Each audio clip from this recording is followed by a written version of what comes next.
Hello family, welcome back to my channel. Hey Dad, I have some thoughts I want to share with you today. It's good to see you again. I have some thoughts I want to share with you as we're approaching Father's Day on culture, and thoughts that I want to share with my children, with my grandchildren. As we're approaching Father's Day, I'm thinking about you, my extended family, and their generations. What does culture mean? We talk a lot about culture today.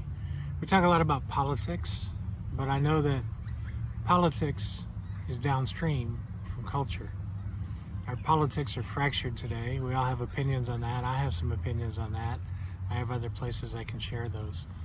But is our politics fractured today the way it is because our culture is fractured first? Politics is downstream from culture.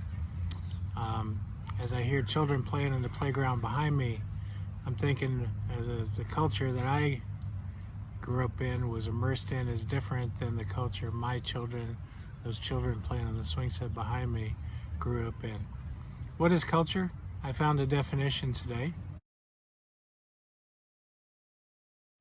The simple definition said that culture, and we're not talking about heritage or ethnicities, but culture is the arts, beliefs, customs, and institutions and other products of human work and thought that are combined as a set in a particular time. That's a good definition. Arts, belief, customs, institutions, human thought, and work. Now, I had my culture, I had my time. I've been on the planet 6 decades, and the culture of my time was what formed me. It's funny, I've been watching reaction channels for a year now on YouTube. I've been watching your reaction channels, and as I watch young people react to Led Zeppelin or Kansas or Boston, what I know is I was there for the original. Well, the old joke, what did we call classic music as I was growing up? We called it music. We were there the first time around.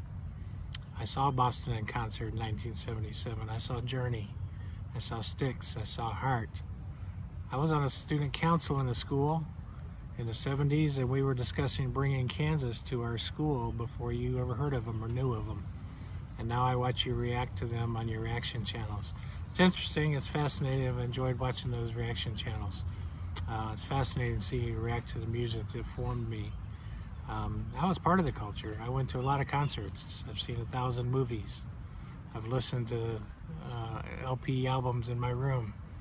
I was just thinking about in the early 70s going to the store and buying Right On magazine. And I not only had Michael Jackson albums, I had Jermaine Jackson's album that I listened to in my room upstairs. Rock and roll, I remember listening to Neil Young in the basement on the stereo album singing Old Man. Now I am an old man. What did I learn in that time, from the time Neil Young sang Old Man until I became an old man? Those cultural elements that shaped me. We love our culture. It shapes us, it energizes us. You know, it has a beat, we can dance to it. I remember watching American Bandstand.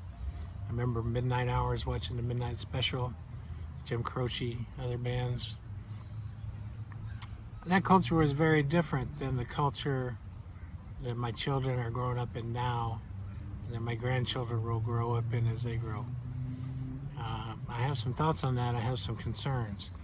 What I always want to tell them is, be better than the culture. The culture shapes us, but the culture is not always good. The culture's fracturing us a little bit now, and as we enjoy these songs and albums, we should be a little wary of them. And we should be better than them. The culture is sometimes the lowest common denominator among us. It might be some crass language. It might be some thoughts and ideas that aren't the values that shaped our generation. And I understand the value of being rebellious. We've all been rebellious in our time, but you know, was I rebellious when I was at Atlanta Rhythm Section concert?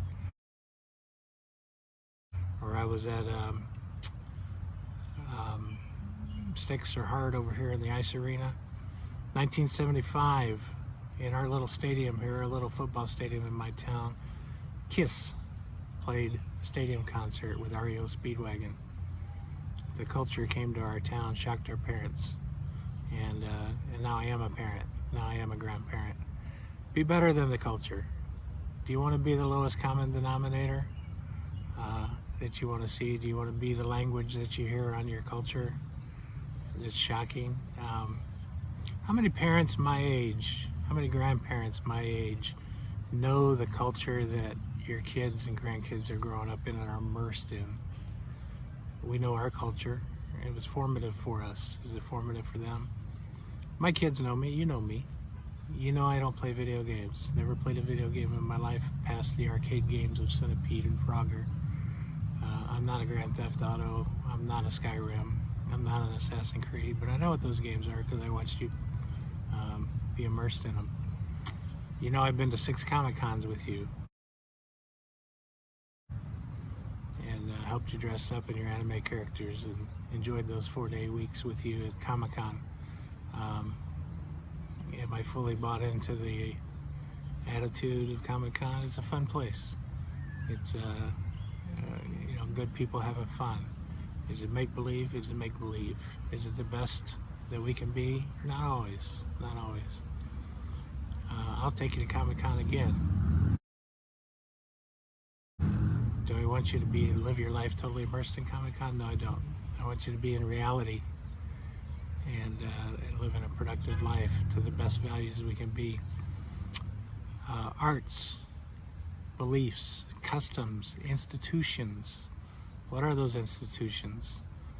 Church, school, college, workplace, corporate, military. Those are all institutions that I've been part of. I have a degree. I served in the military. I've been in the corporate world 25 years. I know what our institutions are. Be the best of those, not the worst of those. Culture can be good for you. It can shape you. It can be a good value for you. It can drag you down. The culture is dragging down some people right now. It concerns me. It concerns me for you. I want the best life you can have. Speaking to my kids, speaking to my kids' generation, speaking to my grandkids, speaking to their generation. I'm dad. I want the best for you. Moms and dads, we want the best for you. We're not here to be your best friend. We're here to guide you and shape you into the best you can be. We love you. We care for you. We want to set a path for you. We're not your best friend. I go to Comic-Con for you because I want to know your generation. I want to know what dubstep is. I want to know what K-pop is. I know what TikTok is. I know Instagram, Twitter. I know the language. I don't like all the language. Does that make me a bad guy? It makes me a parent. Parents, do you know what your kids are watching? Do you know what your kids are into the 8 hours a day that they're online? Do you know what influences are going in here? What influences are going into their heart? Be there for them. Don't be afraid of culture. They're immersed in it. You should know it. Do we all know it? My wishes for you as I give you a dad hug in these challenging times. Be better than the culture. This is Dad, out.